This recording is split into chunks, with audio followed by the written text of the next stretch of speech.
अच्छा, कल तक हमने एनर्जेटिक्स में कुछ जो चीजें डिस्कस की थी वो क्या थी कि जब भी कोई रिएक्शन होता है तो वो रिएक्शन या तो एंडोथर्मिक होगा या एक्सोथर्मिक होगा। हमने एंडोथर्मिक रिएक्शन की डेफिनेशन देखी थी और एक्सोथर्मिक रिएक्शन की डेफिनेशन देखी थी। In every reaction bonds are broken at the reactant hand side and the bonds are formed at the product hand side. But if the heat energy absorbed during bond breaking is greater than heat energy released during bond forming, such a reaction is known as endothermic reaction. ठीक है, क्या कह रहे हैं हम? If your heat energy absorbed during bond breaking is greater than heat energy released during bond forming, such a reaction is known as endothermic reaction. But if your heat energy absorbed during bond breaking is less than heat energy released during bond forming, such a reaction is known as exothermic reaction. अच्छा, endothermic reaction में enthalpy of products is higher as compare to enthalpy of reactants. मतलब जो products बनते हैं they are at a high energy level than reactants. जब कल वाली बात सारी समराइज कर रहा हूँ, एंडोथर्मिक रिएक्शन में जो प्रोडक्ट्स बनेंगे they will always be at a high energy level than reactants. इसको हमने एक एनर्जी प्रोफाइल डायग्राम पे बना के देखा था, जिसमें एंडोथर्मिक रिएक्शन की जो एनर्जी प्रोफाइल डायग्राम होती है वो हमेशा इस तरह से दिख रही होती है, जिसमें reactants are at a lower energy level than products, right. और इंथैल्पी चेंज का एरो हम अपवर्ड्स बनाते हैं इसमें। एक्सोथर्मिक रिएक्शन में enthalpy of products is less than enthalpy of reactants. मतलब प्रोडक्ट्स लोअर एनर्जी लेवल पे होते हैं और रिएक्टेंट्स जो होते हैं इसमें वो हाई एनर्जी लेवल पे होते हैं। अगर हम एक्सोथर्मिक रिएक्शन की एनर्जी प्रोफाइल डायग्राम बनाएंगे तो वो हमें कुछ इस तरह की दिखेगी। Reactants are at a high energy level than products, और इसमें जो हमारा इंथैल्पी चेंज का एरो है वो डाउनवर्ड्स बनता है, नीचे की डायरेक्शन में बनेगा। In an endothermic reaction, the sign for enthalpy change is positive, whereas in exothermic reaction, the sign for enthalpy change is negative. अच्छा, अब एंडोथर्मिक रिएक्शन में हीट एनर्जी एब्जॉर्ब ज्यादा होती है। तो एंडोथर्मिक रिएक्शन में जो टेम्परेचर होता है of surrounding, temperature of surrounding क्या होना चाहिए एंडोथर्मिक रिएक्शन में, और एक्सोथर्मिक रिएक्शन में टेम्परेचर ऑफ सराउंडिंग क्या होना चाहिए?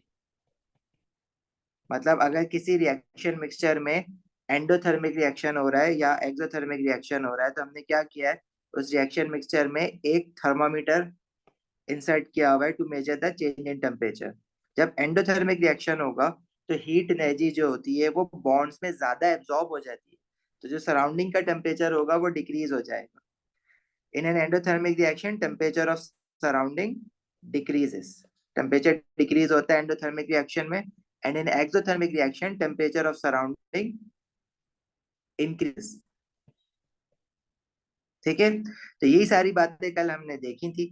और एडिशनली हमने ये देखा था कि if you use a catalyst activation energy decreases. और एक्टिवेशन एनर्जी क्या होती है? It is the minimum energy required to start a chemical reaction. If I label the endo activation energy on the endothermic diagram तो वो reactant से peak तक होगी इस तरह से। ये जो मैं अभी प्रोफाइल पे बना रहा हूँ, this is the activation energy for endothermic reaction. और एक्सोथर्मिक रिएक्शन में रिएक्टेंट से पीक तक होगी, this is the activation energy for exothermic reaction. Hasan, इसका रीजन आपको तो नहीं पूछेगा, बट आपको पता ही होना चाहिए कि एंडोथर्मिक रिएक्शन में heat energy is absorb into the bonds. देखो, अगर हम दो, हमारे पास टर्मिनोलॉजी होती है, एक होता है सिस्टम और एक होता है सराउंडिंग। एक्चुअली सिस्टम और सराउंडिंग में हमेशा कंफ्यूजन करते हैं स्टूडेंट, क्योंकि बुक्स में अगर इसकी डायग्राम देखो ना तो वो थोड़ी सी जो बनी हुई होती है ना वो सेल्फ एक्सप्लेनेटरी नहीं होती है। देखो, सिस्टम क्या है? अगर मैं ये कह रहा हूँ कि मेरे पास एक रिएक्शन मिक्सर है, तो ये पूरा बीकर जो है वो सिस्टम नहीं है। बुक्स में जो है ना इस तरह से डायग्राम बनी हुई होती है, वो इस तरह से बीकर के बाहर वाली चीज को वो सराउंडिंग कह देते हैं और बीकर को वो सिस्टम कह देते हैं। ऐसा नहीं होता है। सिस्टम जो होता है वो आपका जो बॉन्ड्स होते हैं बिटवीन द पार्टिकल्स, मतलब रिएक्टेंट साइड पे भी और प्रोडक्ट साइड पे भी, उसको हम सिस्टम कहते हैं। मतलब जो रिएक्टेंट पार्टिकल्स होते हैं और जो प्रोडक्ट पार्टिकल्स होते हैं उसको हम सिस्टम कहते हैं। फॉर एग्जाम्पल, अगर हम कहें कि हमारे पास एक रिएक्शन है हाइड्रोक्लोरिक एसिड रिएक्ट कर रहा है सोडियम हाइड्रोक्साइड के साथ to produce salt and water. This is a neutralisation reaction, और ये रिएक्शन जो होता है ना वो एक्सोथर्मिक होता है। अब ये रिएक्शन जो हो रहा है, अब हमारे पास जो रिएक्शन मिक्सर होगा, मतलब जो हमारा बीकर है, बीकर के अंदर जो हमारे रिएक्टेंट्स हैं, वो रिएक्टेंट्स क्या है? हाइड्रोक्लोरिक एसिड है HCl, सोडियम हाइड्रोक्साइड है, और जो प्रोडक्ट बन रहा है वो क्या है? सोडियम क्लोराइड है और वाटर है। तो जो हमारे ये वाली चीजें है ना, HCl, sodium hydroxide, NaCl, water, ये सारे रिएक्टेंट और प्रोडक्ट पार्टिकल्स, ये सब मिला के सिस्टम बनाता है। तो सराउंडिंग क्या है? सराउंडिंग जो है, जो बॉन्ड्स के बाहर की जितनी भी चीजें होती है ना, मतलब रिएक्टेंट और प्रोडक्ट और उनके बीच के जो बॉन्ड्स होते हैं, उनको छोड़ के आसपास की जितनी भी चीजें हैं वो सराउंडिंग है। अब जब आप ये रिएक्शन कर रहे हो, तो आपने एसिड जो है वो एक्वस फॉर्म में डाला था, मतलब वाटर में डिसॉल्व करके डाला था। सोडियम हाइड्रोक्साइड भी एक्वस फॉर्म में डाला था, वाटर में डिसॉल्व करके डाला था। अब जो सोडियम क्लोराइड बनेगा वो भी वाटर में बनेगा। तो इस रिएक्शन मिक्सचर में जो वाटर है ना आसपास, बहुत सारा जो पहले से वाटर था, वो वाटर सराउंडिंग है। मतलब सराउंडिंग बॉन्ड्स के बाहर से जो पार्टिकल्स है, उसके बाहर जो भी चीज है, वहीं से सराउंडिंग स्टार्ट हो जाती है। और एक्सटर्नली आप जितना एक्सटेंड करना चाहो वो सारी सराउंडिंग है, आप उसको पूरी यूनिवर्स ले लो वो सराउंडिंग है। लेकिन जाहिर है एक रिएक्शन मिक्सर में एक रिएक्शन हो रहा है, तो पूरा उसके आसपास का बस कुछ एरिया अफेक्ट हो रहा होगा ना। तो सराउंडिंग बीकर के अंदर से ही स्टार्ट हो जाता है। अब देखो, अगर बात करेंगे एंडोथर्मिक रिएक्शन की, तो एंडोथर्मिक रिएक्शन में हीट एनर्जी एब्जॉर्ब ज्यादा हो जाएगा बॉन्ड ब्रेकिंग के लिए, और बॉन्ड से रिलीज ज्यादा हो रहा होगा बॉन्ड फॉर्मिंग के लिए। तो ये जो एनर्जी एब्जॉर्ब हो रही है और रिलीज हो रही है, ये कहाँ पे एब्जॉर्ब और रिलीज हो रही है? सराउंडिंग से ही एब्जॉर्ब हो रही है और सराउंडिंग में रिलीज हो रही है। तो एंडोथर्मिक रिएक्शन में एब्जॉर्ब कम होगी, रिलीज ज्यादा, सॉरी, एक्सोथर्मिक रिएक्शन में एब्जॉर्ब कम होगी, रिलीज ज्यादा होगी। तो सराउंडिंग में एनर्जी ज्यादा बाहर आ रही है ना, तो उसका टेम्परेचर इंक्रीज हो जाएगा। एंडोथर्मिक रिएक्शन में उल्टा हो रहा है। एंडोथर्मिक रिएक्शन में क्या हो रहा है? एब्जॉर्ब ज्यादा हो रही है। ये जो एनर्जी एब्जॉर्ब हो रही है, ये कहाँ से आ रही है? सराउंडिंग से आ रही है। और जो रिलीज हो रही है वो कम हो रही है, और रिलीज कहाँ हो रही है? सराउंडिंग में हो रही है। तो सराउंडिंग से एब्जॉर्ब ज्यादा होगी, तो सराउंडिंग का टेम्परेचर डिक्रीज हो जाएगा। मतलब आप इमेजिन कर लो, जैसे आप जिस रूम में बैठे हो, उस रूम में हमने एक रिएक्शन करवाया है, लेट्स से नाइट्रोजन गैस का हाइड्रोजन गैस के साथ रिएक्शन करवाया टू प्रोड्यूस अमोनिया। तो इस रूम में जो एयर है वो एयर सराउंडिंग है, नाइट्रोजन हाइड्रोजन और अमोनिया के मॉलिक्यूल सिस्टम है। तो ये रिएक्शन एक्सोथर्मिक है। तो ये हीट एनर्जी रिलीज कहाँ पे करेंगे? इस रूम की एयर में रिलीज करेंगे। सही है। अब आप कौन सा रिएक्शन एंडोथर्मिक है, कौन सा रिएक्शन एक्सोथर्मिक है, वो आपको बताया जाएगा। समझ आ गई बात? आवाज सबके पास नहीं आ रही है? Mariam, Mariam is complaining about voice, तो सबके पास हो रहा है इशू? आ रही है मरियम बेटा सबके पास?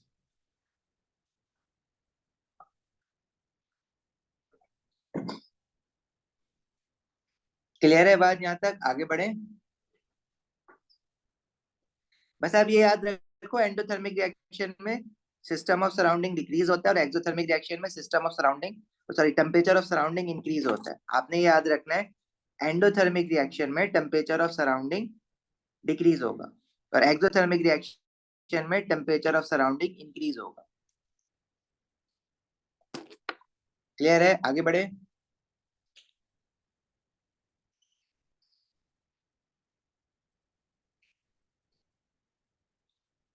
हंसला, बस ये एक दो हमारे छोटे छोटे चैप्टर्स और है ना, ये खत्म करके फिर ऑर्गेनिक स्टार्ट करते हैं। मैं चाह रहा हूँ कि जो छोटे छोटे चैप्टर्स है ना, ये वाइंड अप करके चलें ऑर्गेनिक की तरफ।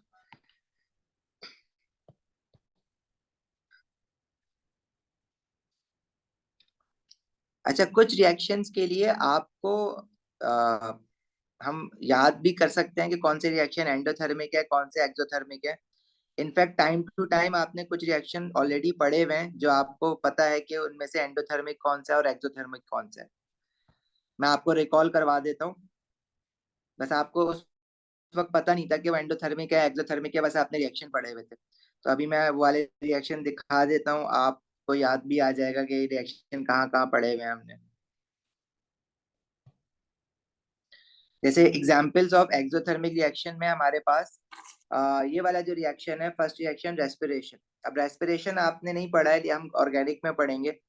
इसमें बेसिकली क्या होता है, glucose is a molecule that burns in oxygen to produce carbon dioxide and water. तो फिलहाल आप बस ये याद रखो कि रेस्पिरेशन जो है ना वो एक एक्सोथर्मिक रिएक्शन है जिसमें हीट एनर्जी ज्यादा रिलीज होती है बाहर और टेम्परेचर ऑफ सराउंडिंग इंक्रीज होता है. Secondly acid base reaction. जितने भी आपने एसिड और अल्कली के रिएक्शन पढ़े थे, न्यूट्रलाइजेशन रिएक्शन जिसमें सॉल्ट एंड वाटर बनता है, वो भी एक्सोथर्मिक होता है.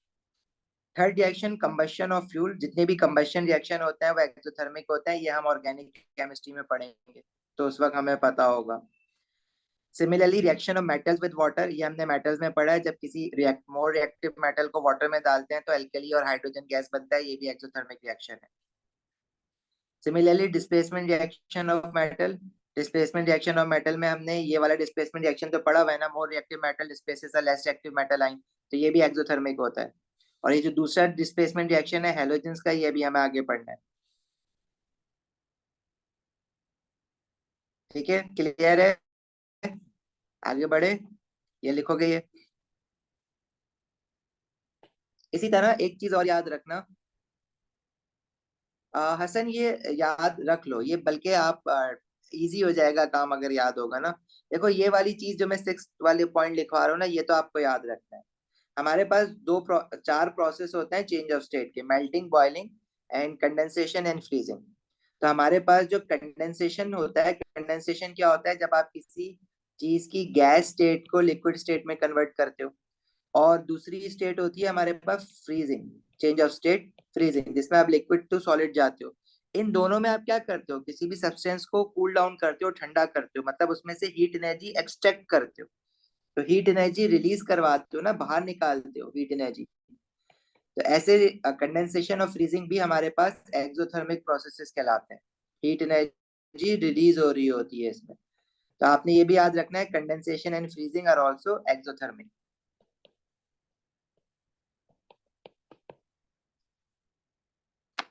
हुजैफा, ये फाइल मैं ड्राइव पे अभी अपलोड कर दूंगा ना. आई थिंक ये वाली नहीं होगी, जो हमने क्लास नोट लिखे थे वो वाली तो है. ये मैं अभी कर दूंगा.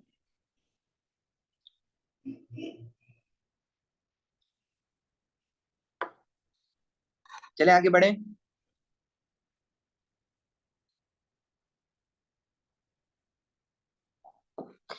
सिमिलरली कुछ हमारे पास एंडोथर्मिक रिएक्शंस भी हैं जो आपको याद होने चाहिए. कर लो तो अच्छा है, वैसे ना भी हो याद तो इतना मसला नहीं होता. उसमें से फोटोसिंथेसिस वाला देखो, याद करो फोटोसिंथेसिस वाला.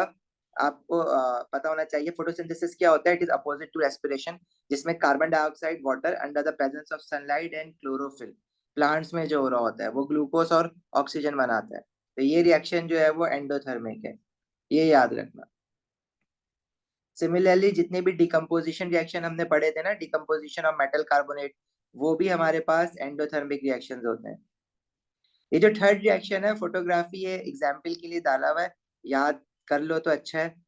इसमें क्या होता है, जो सिल्वर क्लोराइड है वो डिकम्पोज होके सिल्वर मेटल और क्लोरीन बनाता है under the presence of light.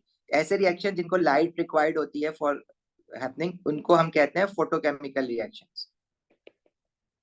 Photochemical reactions are those reactions which requires light to take place. इसी तरह हमारे पास जैसे हमने अभी देखा कंडेंसेशन और फ्रीजिंग एक्सोथर्मिक है ना, इसी तरह जैसे मेल्टिंग और बॉइलिंग करवाने के लिए आप हीट एनर्जी एब्जॉर्ब करवाते हो ना, तो मेल्टिंग और बॉइलिंग जो है वो हमारे पास एंडोथर्मिक रिएक्शन होते हैं. तो ये याद रखना.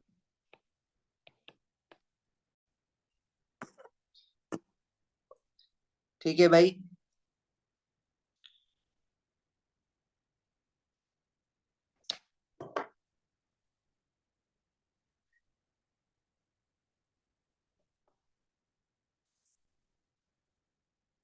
आगे बढ़े.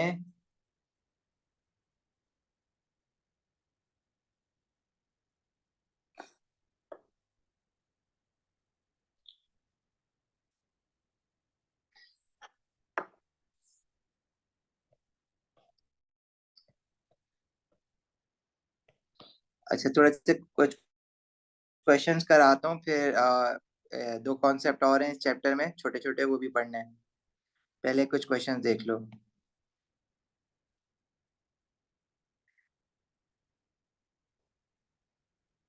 कुछ क्वेश्चंस हमने कल करे थे।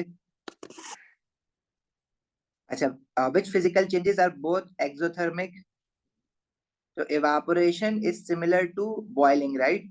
तो कंडेंसेशन जो है वो हमारा एक्सोथर्मिक है, बट इवापोरेशन हमारा एंडोथर्मिक होगा क्योंकि हीट एनर्जी एब्जॉर्ब होगी। Evaporation is endothermic and melting is also endothermic. Freezing जो है वो एक्सोथर्मिक रिएक्शन है क्योंकि उसमें से आप हीट एनर्जी रिलीज कराते हो। कंडेंसेशन भी जो है वो एक्सोथर्मिक है, तो ये दोनों एक्सोथर्मिक है। Option C. मेल्टिंग एंडोथर्मिक होता है। क्लियर?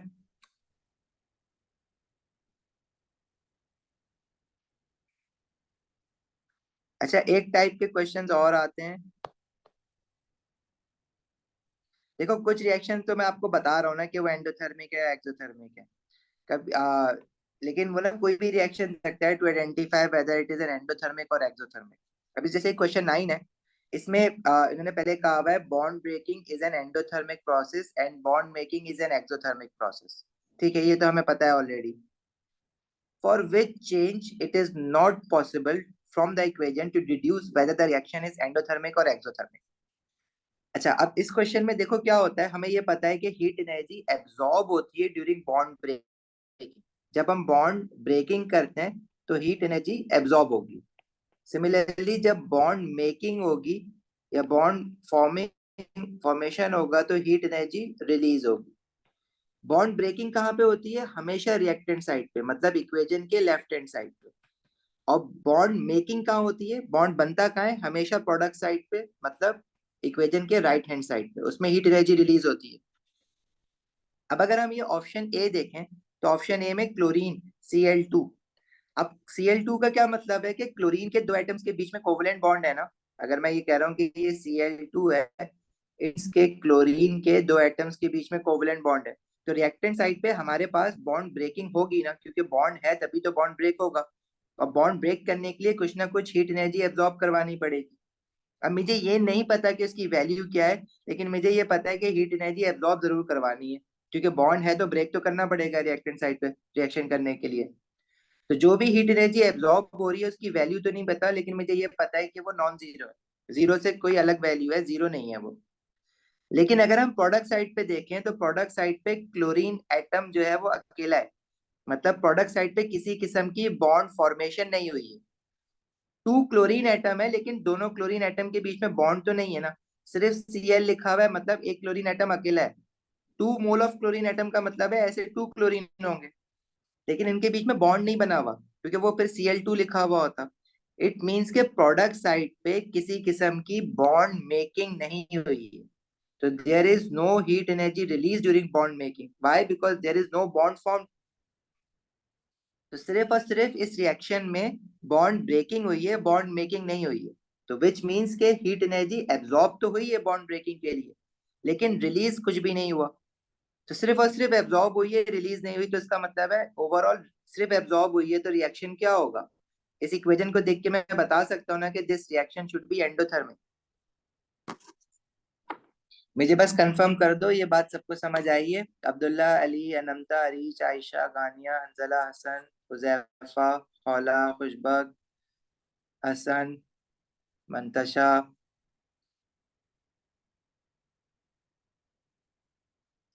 देखो बेटा, एक मिनट, ऑप्शन बी जरा सा देखते हैं फिर वापस ऑप्शन ए पे आते हैं।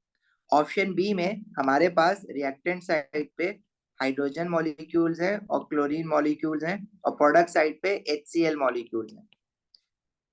मुझे एक बात बताओ, रिएक्टेंट साइड पे जो H2 है, H2 का क्या मतलब है? हाइड्रोजन हाइड्रोजन के बीच में सिंगल बॉन्ड होगा, और क्लोरीन क्लोरीन के बीच में सिंगल बॉन्ड होगा।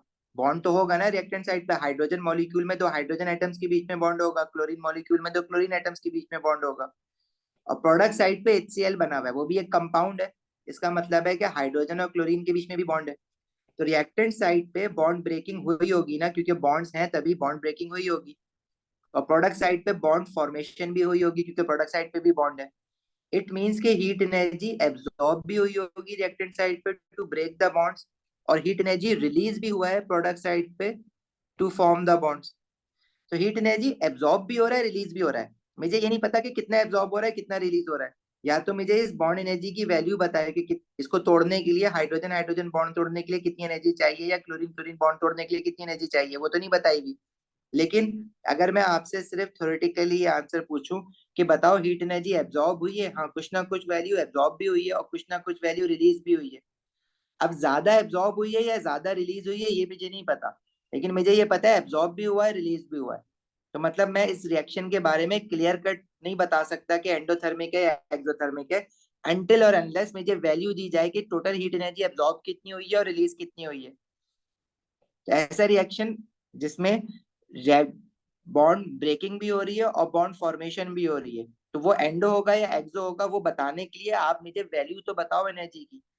तो अभी इक्वेशन बी के बारे में मैं ये नहीं बता सकता कि वो एंडोथर्मिक है या एक्सोथर्मिक है। ठीक है, लेकिन अगर मैं इक्वेशन सी को देखूं तो इक्वेशन सी में हमारे पास लेफ्ट हैंड साइड पे क्या बॉन्ड्स हैं, क्या वाटर में बॉन्ड बने हुए हैं, H2O जो है क्या उसमें बॉन्ड है, हाँ ऑक्सीजन और हाइड्रोजन के बीच में बॉन्ड है, मतलब हीट एनर्जी एब्जॉर्ब हुई होगी ड्यूरिंग बॉन्ड ब्रेकिंग। क्या प्रोडक्ट साइड पे बॉन्ड बना हुआ है इस इक्वेशन में, हाइड्रोजन एटम अकेले है ऑक्सीजन एटम अकेला है, इसका मतलब है there is no bond making at the product side.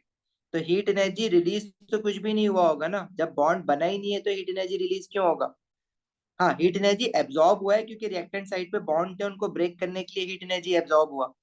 तो अगर सिर्फ और सिर्फ हीट एनर्जी एब्जॉर्ब हो रहा है तो इसका क्या मतलब है कि रिएक्शन क्या होना चाहिए, एंडोथर्मिक होना चाहिए। इसके बारे में मैं ये बता सकता हूँ, कितना एंडोथर्मिक है ये नहीं बता सकता, लेकिन ये बता सकता हूँ कि रिएक्शन होगा एंडोथर्मिक, क्योंकि हीट एनर्जी एब्जॉर्ब तो हो रही है लेकिन रिलीज नहीं हो रही। तो सिर्फ और सिर्फ एब्जॉर्ब हो रही है तो वो रिएक्शन प्योर एंडोथर्मिक हुआ ना। इसी तरह ऑप्शन डी के बारे में मुझे आप बताओ कि ऑप्शन डी एंडो होना चाहिए या एक्सो होना चाहिए, जल्दी से। ऑप्शन डी में क्या रिएक्टेंट साइड पे कोई बॉन्ड्स बने हुए हैं, मतलब हाइड्रोजन एटम अलग है क्लोरीन एटम अलग है, तो there are no bonds on the reactant hand side, मतलब हीट एनर्जी एब्जॉर्ब नहीं हुई होगी, जीरो हीट एनर्जी एब्जॉर्ब है।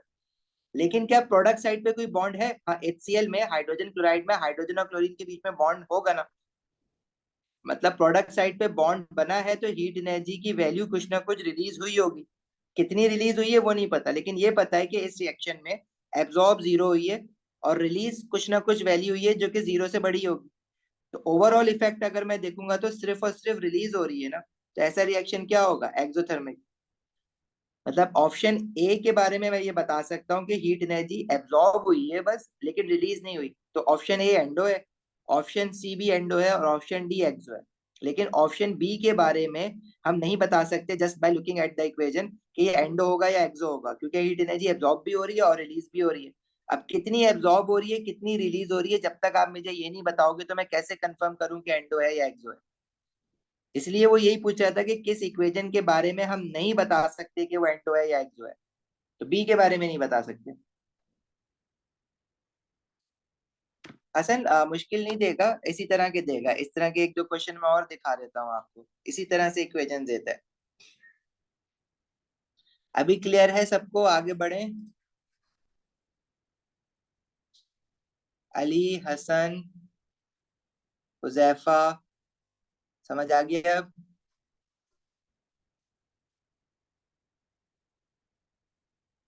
अच्छा मैं एक और दिखाता हूँ ऐसा क्वेश्चन, उसका आंसर आप लोग बताओ मुझे।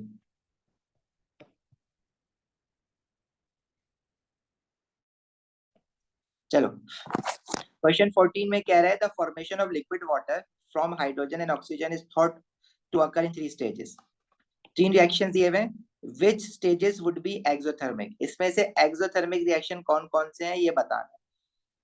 अब आपने वही देखना है कि प्रोडक्ट साइड पे क्या हीट एनर्जी एब्जॉर्ब रिलीज या एब्जॉर्ब हो रही है, रिएक्टेड साइड पे एब्जॉर्ब हो रही है या नहीं हो रही है, देखो सब। इक्वेशन वन का बताओ पहले।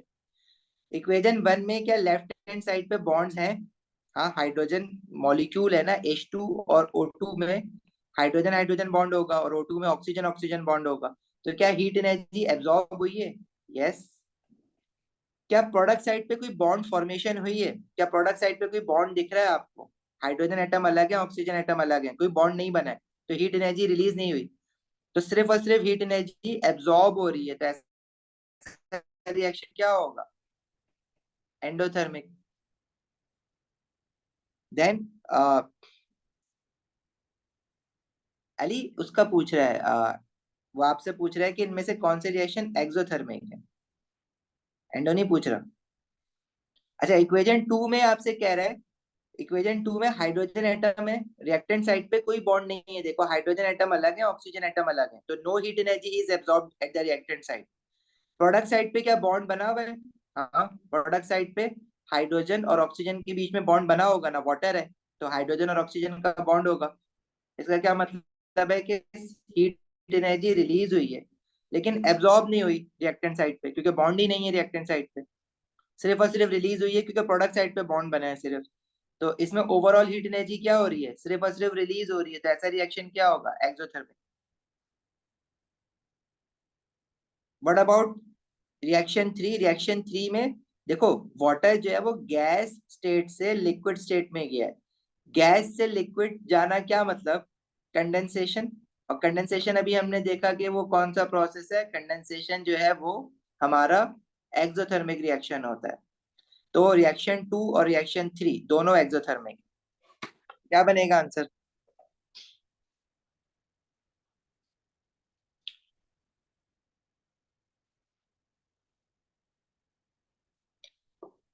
अभी क्लियर हो गया है सबको ये question?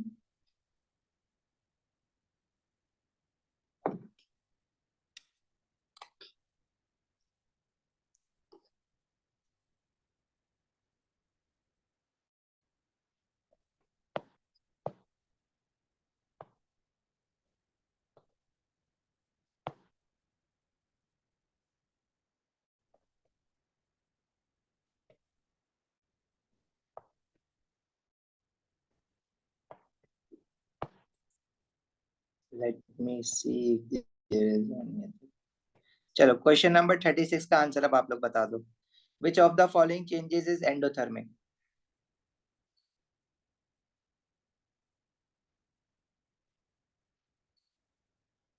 Which of the following changes is endothermic?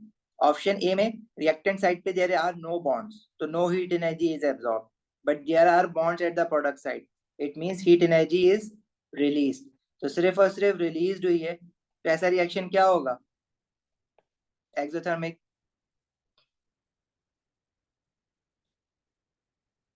What about option B?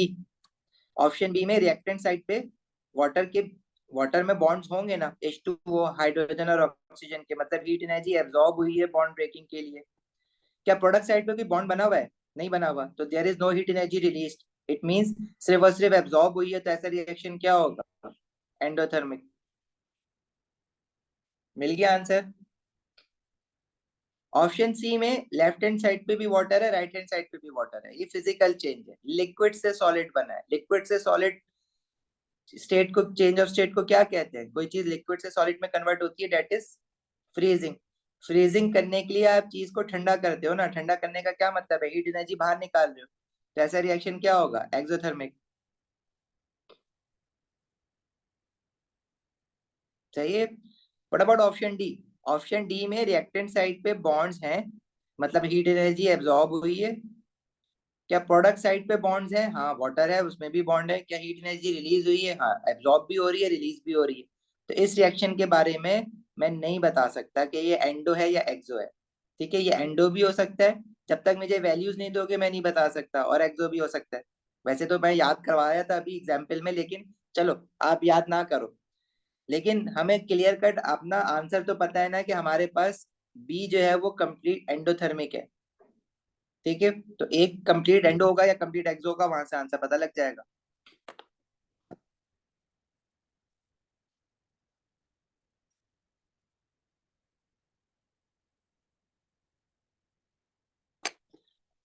D में देखो, रिएक्टेंट साइड पे बॉन्ड्स है ना, हाइड्रोजन H2 मॉलिक्यूल है, हाइड्रोजन एटम नहीं है, तो दो हाइड्रोजन एटम्स के बीच में बॉन्ड होगा ना H2 मॉलिक्यूल में। और O2 मॉलिक्यूल है, तो उसमें दो ऑक्सीजन एटम्स के बीच में भी बॉन्ड होगा।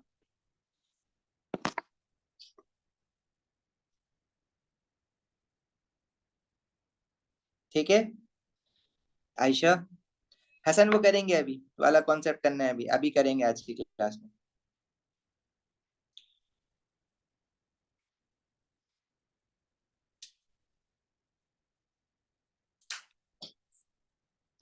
आयशा हो गया क्लियर? आगे बढ़े।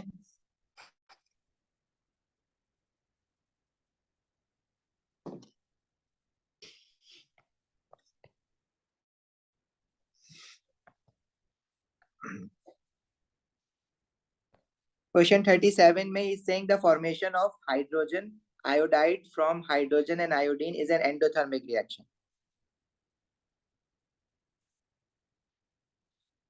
ठीक है, लेफ्ट हैंड साइड पे हाइड्रोजन मॉलिक्यूल है, हाइड्रोजन हाइड्रोजन का बॉन्ड है और आयोडीन आयोडीन का बॉन्ड है। प्रोडक्ट साइड पे हाइड्रोजन आयोडाइड में हाइड्रोजन और आयोडीन का बॉन्ड है। What may be deduced from this information?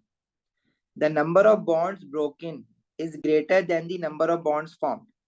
Left hand side पे बॉन्ड ब्रेकिंग होगी, रिएक्टेंट साइड पे बॉन्ड ब्रेकिंग होगी। तो टोटल कितने बॉन्ड ब्रेक किए आपने? एक बॉन्ड आपने हाइड्रोजन हाइड्रोजन एटम के बीच में ब्रेक किया और एक बॉन्ड आपने आयोडीन आयोडीन के बीच में ब्रेक किया। तो टोटल लेफ्ट हैंड साइड पे कितने बॉन्ड्स ब्रेक किए हैं? 2 बॉन्ड्स ब्रेक किए हैं। और टोटल प्रोडक्ट साइड पे कितने बॉन्ड फॉर्म हुए? हाइड्रोजन और आयोडीन के एक मॉलिक्यूल के बीच में एक बॉन्ड फॉर्म हुआ है और दूसरे मॉलिक्यूल के बीच में भी एक बॉन्ड फॉर्म हुआ है। तो टोटल प्रोडक्ट साइड पे भी 2 बॉन्ड फॉर्म हुए। तो जितने बॉन्ड ब्रेक हुए उतने ही बॉन्ड फॉर्म हुए। रिएक्टेंट साइड पे bond breaking, number of bonds broken and number of bonds formed at the product side equal है। तो number of bonds broken greater तो नहीं है ना नंबर ऑफ बॉन्ड्स फॉर्म से, इसलिए ये गलत हो जाएगा। The formation of hydrogen iodine bonds absorb energy. Hydrogen iodine bond H और I is for iodine and H is for hydrogen। तो hydrogen iodine bond product side पे बना है ना, फॉर्म हुआ है, प्रोडक्ट साइड पे बना है ना HI बॉन्ड। तो वो बॉन्ड फॉर्मेशन होती है प्रोडक्ट साइड पे। तो वो एनर्जी एब्जॉर्ब तो नहीं करेगा ना, वो एनर्जी क्या करेगा? रिलीज करेगा। इसलिए स्टेटमेंट बी भी गलत हो गया। Statement she says the product possesses less energy than the reactants। अब ये रिएक्शन के बारे में उसने क्या कहा है? The reaction is endothermic. Endothermic reaction का क्या मतलब है? एंडोथर्मिक रिएक्शन में products are at a higher energy level than reactants. तो it means product possesses less energy than reactant। ये बात भी गलत हो जाएगी, because in an endothermic reaction product has more energy than reactants. Option D says that total energy change in bond formation is less than the that in bond breaking। मतलब bond formation में जो energy change है, मतलब bond formation के वक्त जो energy release हुआ है, वो कह रहा है वो लेस है, lesser as compare to energy absorb during bond breaking, क्योंकि बॉन्ड ब्रेकिंग में एब्जॉर्ब होती है और बॉन्ड फॉर्मेशन में रिलीज होती है। अब अगर ये एंडोथर्मिक रिएक्शन है तो एंडोथर्मिक रिएक्शन में हीट एनर्जी एब्जॉर्ब ज्यादा होती है और रिलीज कम होती है। ऐसा ही है ना, एंडो में एब्जॉर्ब ज्यादा होगी रिएक्टेंट साइड पे और रिलीज कम होगी प्रोडक्ट साइड पे। अब ये एंडोथर्मिक रिएक्शन है तो डी होगा, क्योंकि इसने बताया हुआ एंडोथर्मिक है।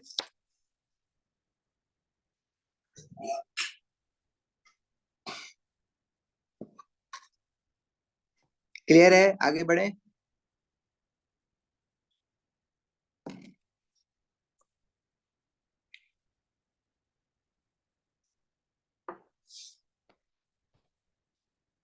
अच्छा जी, क्वेश्चन 38 में कह रहा है dissolving ammonium nitrate in water is endothermic.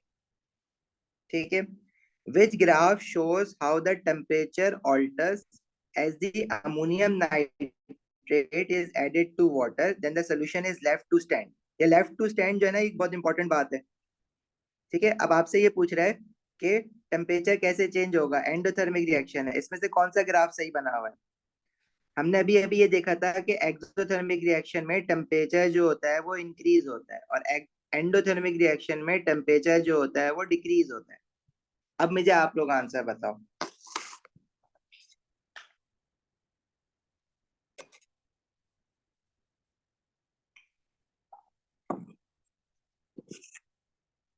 D, temperature increase होगा, ये बात सही है, लेकिन जब आप रिएक्शन खत्म हो जाएगा उसके बाद क्या होगा?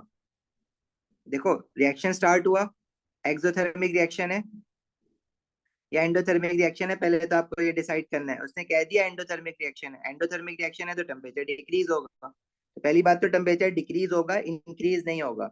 तो जहां जहां टेम्परेचर इंक्रीज हो रहा है, जैसे ऑप्शन डी में इंक्रीज हो रहा है और ऑप्शन ए में इंक्रीज हो रहा है, ये दोनों तो ऐसे ही गलत हो गए। अब मैं देखूंगा ऑप्शन बी को या ऑप्शन सी को। टेम्परेचर डिक्रीज होगा, लेकिन जब रिएक्शन स्टॉप हो जाएगा तो क्या होगा, रिएक्शन मिक्सचर जो है वो वापस रूम टेम्परेचर पे आ जाएगा ना। भाई रिएक्शन जब हो रहा था तो टेम्परेचर डिक्रीज हो गया, जब रिएक्शन रुक जाएगा तो आहिस्ता आहिस्ता जो है वो चीज रूम टेम्परेचर पे आ जाएगी वापस, क्योंकि उसने बोला है left to stand, it means के टेम्परेचर वापस जो सराउंडिंग का टेम्परेचर है उस पे आ जाएगा, तो आंसर इसका बी होगा। इंक्रीज तो नहीं हो रहा ना कहीं से, एंडो है, एंडो बोला हुआ है उसने रिएक्शन, देखो ऊपर क्वेश्चन में एंडोथर्मिक बोला हुआ है, इट मींस कि टेम्परेचर शुड डिक्रीज। और डिक्रीज होने के बाद अगर आप रिएक्शन जब खत्म हो जाएगा and if you leave it to stand, तो वो थोड़ी देर बाद वापस जो नॉर्मल रूम टेम्परेचर है उस पर आ जाएगा।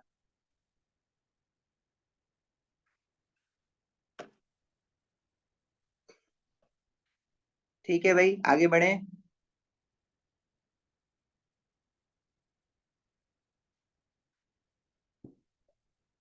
अच्छा, अब हमारे पास जो है ना एक और कॉन्सेप्ट है इस चैप्टर में जो कि आपका न्यूली एडेड है।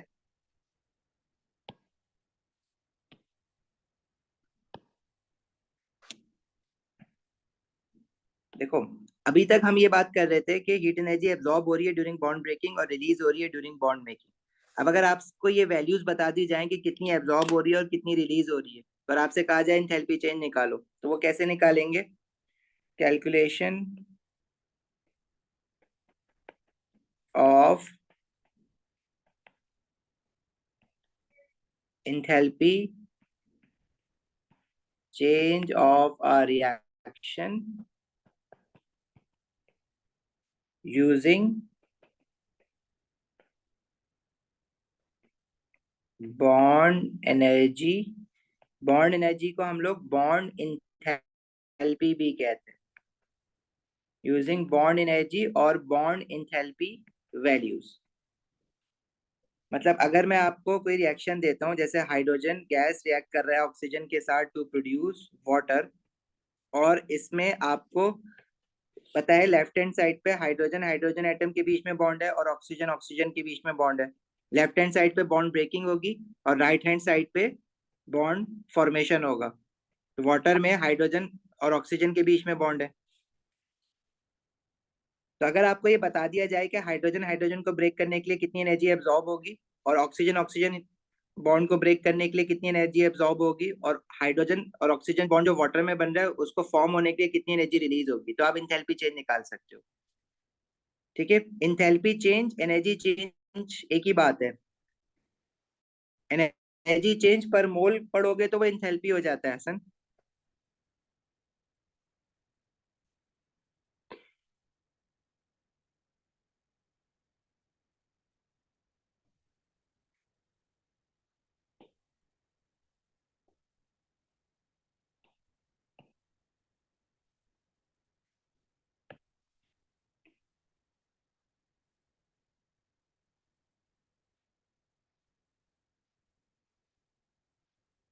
अच्छा देखो, ऐसे क्वेश्चंस में ना जब आपको इंथैल्पी चेंज निकालना होगा यूजिंग बॉन्ड एनर्जी वैल्यूज, तो बॉन्ड एनर्जी वैल्यूज आपको गिवन होंगी क्वेश्चन के अंदर।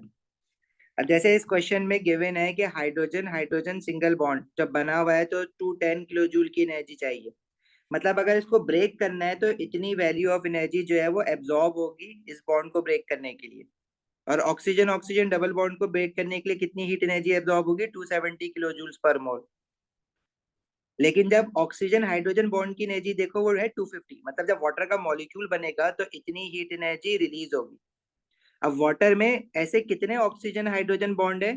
दो बॉन्ड है ना, क्योंकि वाटर H2O होता है, एक ऑक्सीजन और दो हाइड्रोजन, वाटर की बॉन्डिंग आपको पता है। तो वाटर में ऑक्सीजन हाइड्रोजन जैसे दो बॉन्ड है, 250 × 250।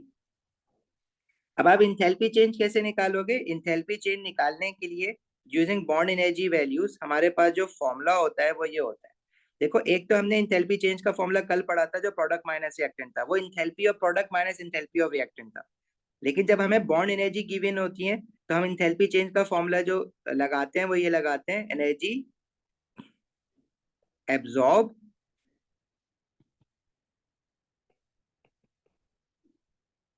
Minus energy released. अच्छा, एब्जॉर्ब जो हो रही है एनर्जी हमारी, वो रिएक्टेंट साइड पे हो रही है ना, तो हम इसको ये भी कह सकते हैं energy absorb at reactant side, या फिर अगर रिएक्टेंट से कंफ्यूज हो रहे हो तो आप ये भी लिख सकते हो जो लेफ्ट साइड पे एनर्जी है बॉन्ड एनर्जी वो, माइनस जो प्रोडक्ट साइड या right side of the equation पे बॉन्ड एनर्जी है वो, मतलब लेफ्ट माइनस राइट करना है आपको बस। अब इसमें कंफ्यूजन क्या होती है, क्योंकि जो लास्ट क्लास में आपने फॉर्मूला पढ़ा था वो enthalpy of product minus enthalpy of reactant था, यहाँ पे हमने रिएक्टेंट माइनस प्रोडक्ट कर दिया।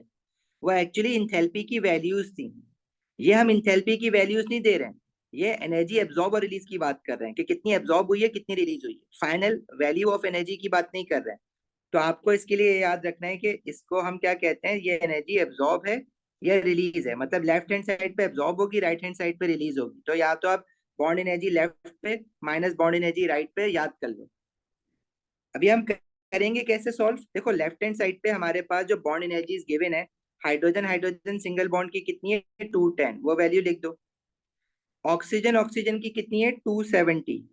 अब देखो ऑक्सीजन ऑक्सीजन के बीच में जो बॉन्ड है उसकी एनर्जी की वैल्यू है 270, लेकिन ऑक्सीजन के ऐसे 2 मोल्स भी है ना इक्वेशन में, ये जो हमें बॉन्ड एनर्जी दी हुई है 270 किलो जूल पर मोल दी हुई है, पर मोल मीन्स 1 मोल ऑफ ऑक्सीजन के लिए, लेकिन यहाँ पे तो इक्वेशन में, इस इक्वेशन में 2 मोल्स ऑफ ऑक्सीजन है, तो इस वैल्यू को मैं मल्टीप्लाई बाय 2 करूंगा, तो ये हमारे पास रिएक्टेंट साइड पे जितने भी बॉन्ड्स हैं उनकी एनर्जीज आ गई हैं।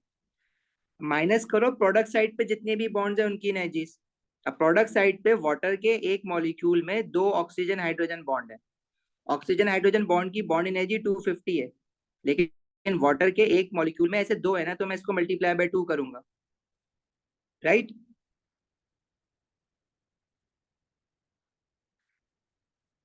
अच्छा, ये इक्वेशन जो है ना वो बैलेंसिंग इसकी गलत हुई हुई है, एक्चुअल में हाइड्रोजन के साथ जो है वो 2 मोल है, ऑक्सीजन के साथ 1 मोल है, ठीक है। तो मैं हाइड्रोजन के साथ जो बॉन्ड एनर्जी है ना उसको मल्टीप्लाई बाय 2 करूंगा, ऑक्सीजन के साथ जो बॉन्ड एनर्जी है वो 1 ही रहेगा, सॉरी।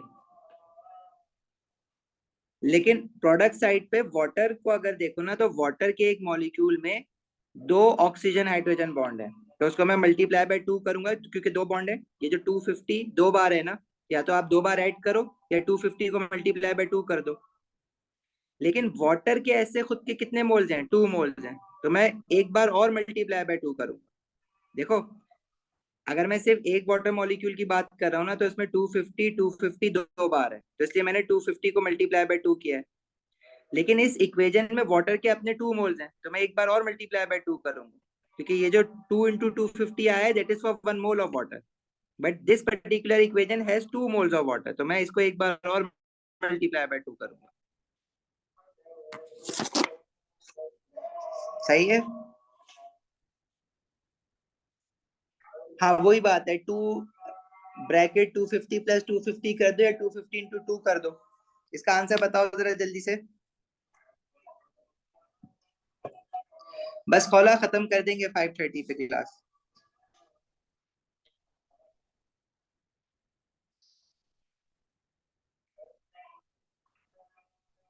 हसन 5:30 पे है ना, कर देंगे खत्म जब।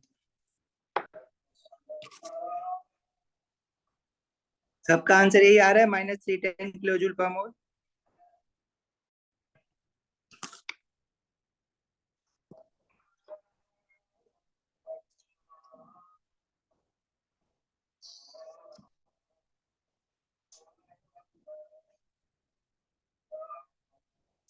आगे बढ़े, चलो और कराता हूँ ऐसे क्वेश्चन।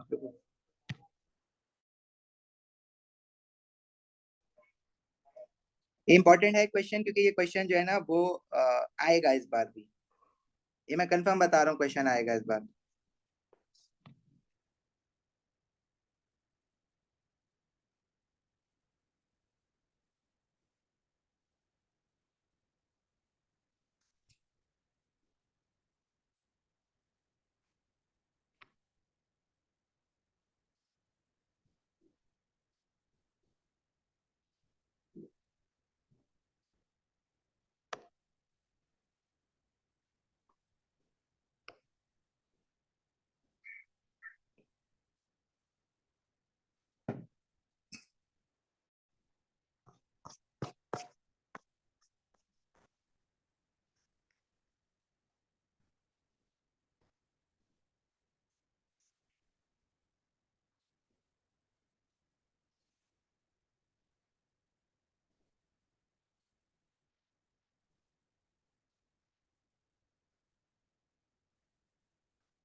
ये फाइल में चलो check this question 10. Two elements X and Y react together to form a covalent molecule as shown. The reaction is exothermic. The bond energies are shown in the table. What is the energy change for this reaction? देखो इसमें वो बता रहे हैं कि X2 में XX single bond है, तो इसकी मुझे बॉन्डिंग ना इस तरह से नीचे या तो अलग से यहाँ पे बना लो, और YY सिंगल बॉन्ड है Y एटम्स के बीच में, और X और Y के बीच में भी सिंगल बॉन्ड है लेकिन उसके 2 मोल्स हैं। अब बॉन्ड एनर्जी जो एक्स एक्स एटम्स के बीच में है वो 436 है, और वाई वाई के बीच में 242 है, और एक्स वाई के बीच में 431 है। फॉर्मूला क्या है? हीट एनर्जी एब्जॉर्ब जो कि रिएक्टेंट साइड पे होगी लेफ्ट साइड पे, माइनस हीट एनर्जी रिलीज जो कि प्रोडक्ट साइड पे होगी राइट साइड पे। तो एब्जॉर्ब कितनी है? 436 प्लस 242 माइनस रिलीज कितनी है? 431, लेकिन एक्स वाई के ऐसे 2 मोल्स है ना, तो मुझे मल्टीप्लाई बाय 2 भी करना पड़ेगा। देखो एक्स एक्स का 1 मोल था तो इसलिए मैंने मल्टीप्लाई बाय 1 करके दिखाया नहीं, लेकिन जहां 2 मोल होगा तो मैं मल्टीप्लाई बाय 2 करूंगा।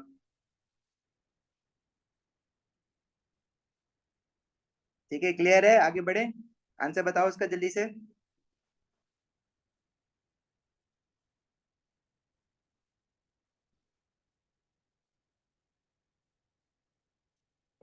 -184 किलो जूल पर मोल। जी हसन बोलो।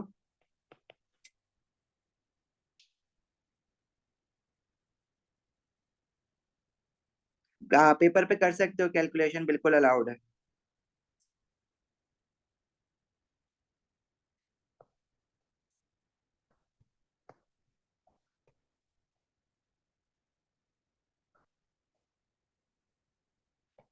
अच्छा, कुछ इस तरह के क्वेश्चन है, ये हम ऑर्गेनिक केमिस्ट्री में करेंगे, जहाँ पे आप इस तरह के कंपाउंड दिखेंगे ना, बेंजीन, हेप्टेन, ऑक्टेन, प्रोपेन, तो ये फिलहाल फिलहाल छोड़ देना।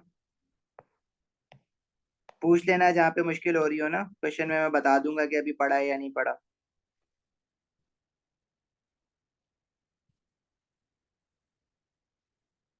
सही है। क्वेश्चन 9 में हमारे पास ये बहुत अच्छा क्वेश्चन है। इसमें आपको कह रहा है methane burns in oxygen to form carbon dioxide and water. अब देखो बेटा, बॉन्डिंग आपको इसकी पता होनी चाहिए क्योंकि इतनी केमिकल बॉन्डिंग आपने पढ़ी हुई है।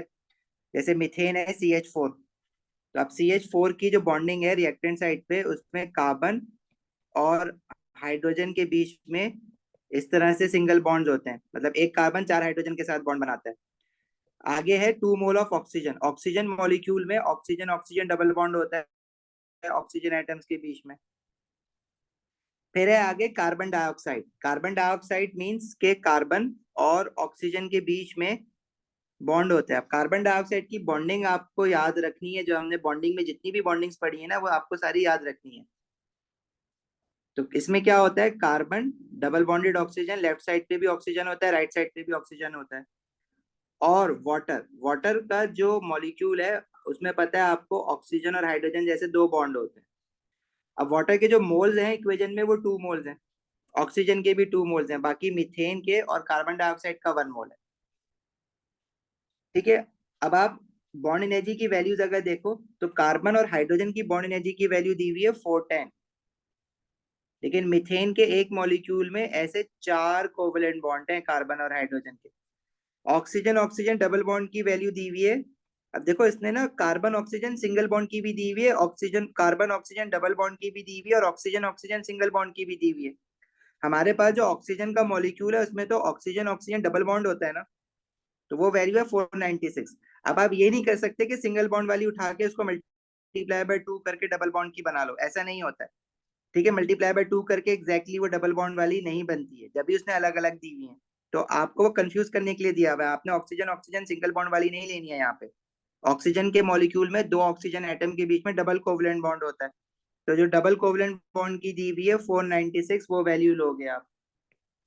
सिमिलरली कार्बन डाइऑक्साइड में कार्बन डबल बॉन्डेड ऑक्सीजन की 805 दी हुई है। अब कार्बन डाइऑक्साइड के मॉलिक्यूल में ऐसे 2 बॉन्ड्स हैं, तो मैं 2 बार 805 लूंगा। और वाटर में ऑक्सीजन और हाइड्रोजन के बीच की जो बॉन्ड एनर्जी है वो 460 है, और वाटर में ऐसे 2 बॉन्ड्स हैं तो मैं 2 बार 460 लूंगा। फॉर्मूला आपके पास वही है। तो लेफ्ट हैंड साइड पे आपके पास हीट एनर्जी एब्जॉर्ब हो रही है, सारी bond energy left hand side पे ऐड करके माइनस कर दो सारी बॉन्ड एनर्जीज को जो राइट हैंड साइड पर है। अब देखो एब्जॉर्ब कितनी हो रही है लेफ्ट हैंड साइड पे। मीथेन मॉलिक्यूल में वी हैव, मीथेन में देखो ऐसे कार्बन हाइड्रोजन 4 बॉन्ड है, एक बॉन्ड की आपको दी हुई है 410, तो आपको ये 410 4 बार ऐड करना है। या तो 410 प्लस 410 प्लस 410 प्लस 410 करो, या 410 लिख के मल्टीप्लाई बाय 4 कर दो। Similarly oxygen, oxygen double bond की है 496, और ऑक्सीजन मॉलिक्यूल में ऐसा एक ही डबल कोवलेंट बॉन्ड है ना, लेकिन इक्वेशन में ऑक्सीजन के देखो 2 मोल्स हैं, तो मुझे इसको मल्टीप्लाई बाय 2 भी करना पड़ेगा। मीथेन के केस में 1 मोल था ना सिर्फ इक्वेशन में, इसलिए मैंने इसको फर्दर मल्टीप्लाई बाय 1 लिख के दिखाया नहीं, क्योंकि कोई फायदा नहीं है ना 1 से मल्टीप्लाई करके। लेकिन ऑक्सीजन के 2 मोल्स हैं, तो हमें इसको एक बार 2 से मल्टीप्लाई भी करना पड़ेगा। इसी तरह अब प्रोडक्ट साइड पे आ जाओ। प्रोडक्ट साइड में कार्बन डबल बॉन्डेड ऑक्सीजन, तो ऐसे 2 बॉन्ड है 805 805 के, तो 805 मल्टीप्लाई बाय 2। अच्छा, मोल्स कितने हैं कार्बन डाइऑक्साइड के इक्वेशन में? 1 मोल है।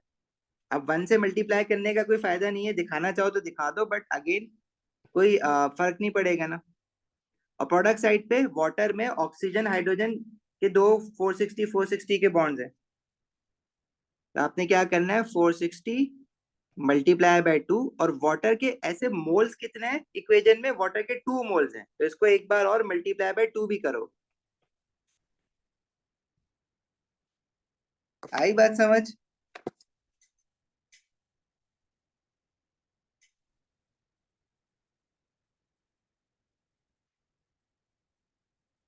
अब बताओ क्या आ रही है वैल्यूज?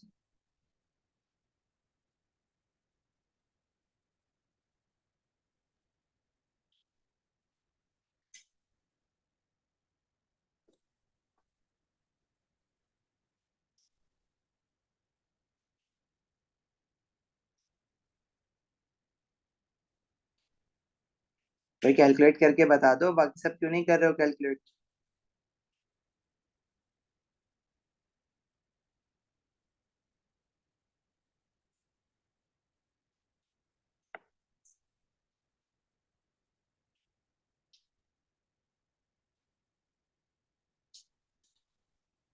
-818 किलो जूल पर मोल। समझ आ गया? ये मुश्किल काम है, और ये काम देखो रिसेंटली आ रहा है।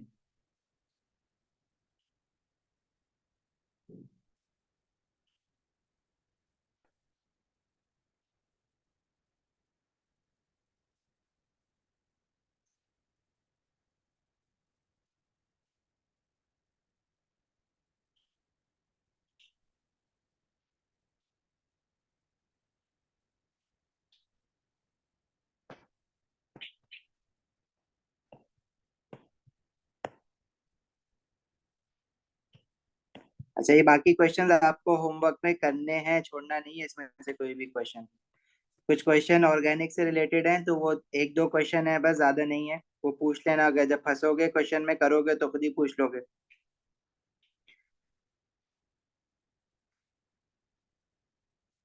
अच्छा, क्वेश्चन 7 जरूर करना होमवर्क में, नहीं हो तो कमिंग क्लास में पूछना मुझसे। ये थोड़ा सा डिफरेंट है क्वेश्चन 7। ठीक है, इसमें जो है वो आपको ओवरऑल इंथैल्पी चेंज बता दिया है, 486 किलो जूल पर मोल, the reaction between hydrogen and oxygen. ठीक है, इस क्वेश्चन में आपको बॉन्डिंग पहले डिसाइड करनी है, लेफ्ट हैंड साइड पे क्या है और राइट हैंड साइड पे क्या है इक्वेशन के। ठीक है, इसमें हाइड्रोजन हाइड्रोजन की बॉन्ड एनर्जी बताई हुई है 436, ऑक्सीजन ऑक्सीजन की बॉन्ड एनर्जी नहीं बताई हुई है, देखो वही तो पूछ रहा है। और ऑक्सीजन और हाइड्रोजन की बता दी है 464 प्रोडक्ट साइड पे जो है, और इंथैल्पी चेंज बता दिया है रिएक्शन का। मतलब जब आप ये फॉर्मूला लगाओगे इसमें, absorb energy absorb minus release करोगे, तो इंथैल्पी चेंज की वैल्यू बता दी है उसने 486, तो लेफ्ट हैंड साइड पे आप 486 लिखोगे एब्जॉर्ब में।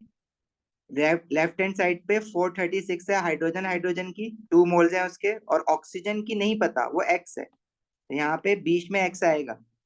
फिर वाटर साइड, प्रोडक्ट साइड पे वाटर के जो बॉन्ड्स हैं ऑक्सीजन और हाइड्रोजन का, उसकी 464 है। ऐसे दो बॉन्ड है वाटर के मॉलिक्यूल में, और वाटर के कितने मोल्स हैं, 2 मोल्स हैं, तो एक बार और मल्टीप्लाई बाय 2 होगा। तो यहाँ से आपको वैल्यू ऑफ एक्स निकालनी है, जो कि ऑक्सीजन ऑक्सीजन डबल बॉन्ड की बॉन्ड एनर्जी है। ठीक है, फैक्टराइजेशन नहीं होगी, पूरी अलजबरा है भाई, सिर्फ एक एक्स है। ठीक है, ये वाला क्वेश्चन जरूर करना, क्वेश्चन 7।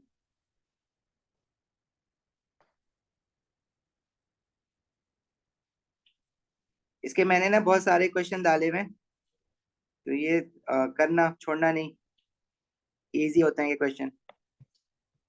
अच्छा, एक छोटा सा कॉन्सेप्ट और है, वो और सुन लो, वो मोल से रिलेटेड है बेसिकली। जब भी हमारे पास कोई केमिकल रिएक्शन होता है तो वह या तो एंडोथर्मिक होगा या एक्सोथर्मिक होगा।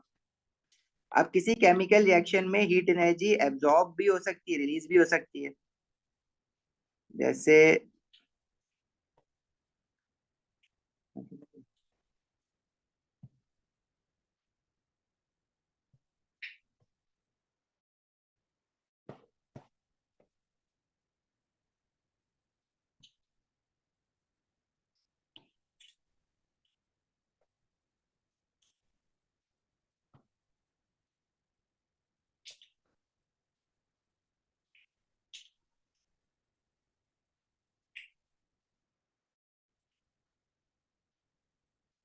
जैसे ये क्वेश्चन है, इसमें कह रहा है हमारे पास इक्वेशन गिवन है, उसका एंथैल्पी चेंज गिवन है।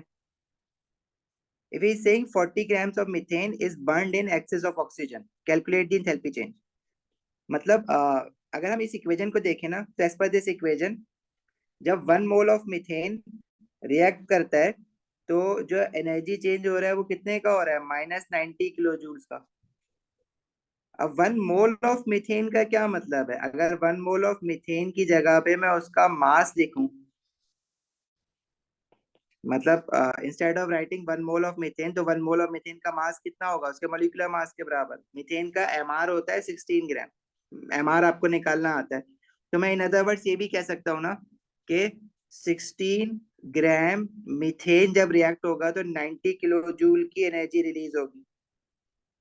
अभी क्वेश्चन में दिया हुआ है अगर 40 ग्राम ऑफ मीथेन बर्न हो रहा है, if 40 gram of methane is burn, तो कितनी हीट एनर्जी रिलीज होगी, एक्स। ठीक है, तो इसको हम कैसे निकालेंगे, x into 16 is equal to 40 into 90, वही मोल्स का रेशियो मैथड, 40 इंटू 90/16।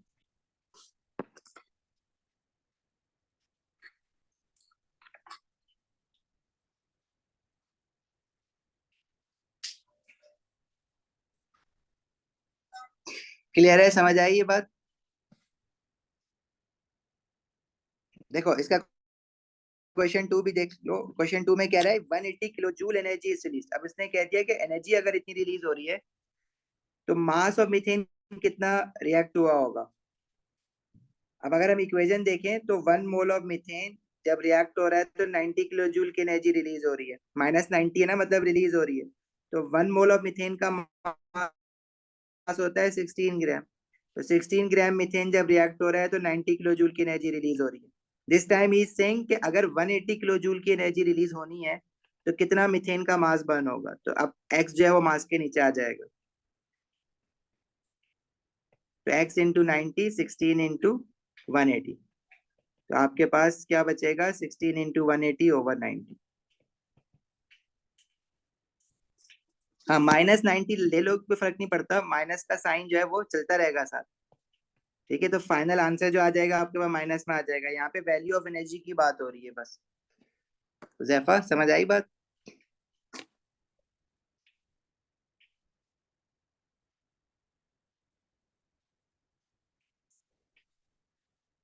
चलो बस खत्म। क्वेश्चंस इसके और करना पूरे सारे, जब मैं फाइल अपलोड कर रहा हूँ क्वेश्चन पूरे करना है इसके, छोड़ना नहीं कोई भी क्वेश्चन।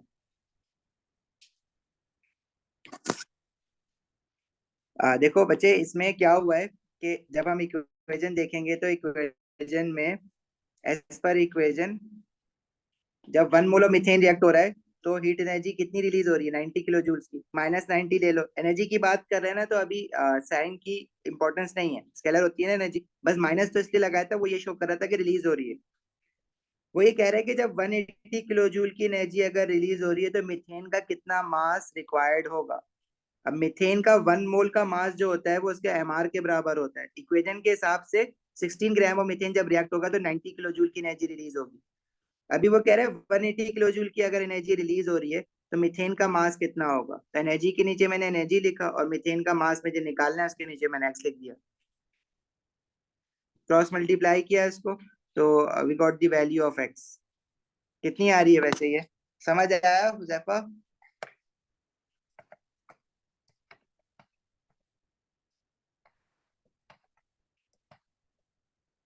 32।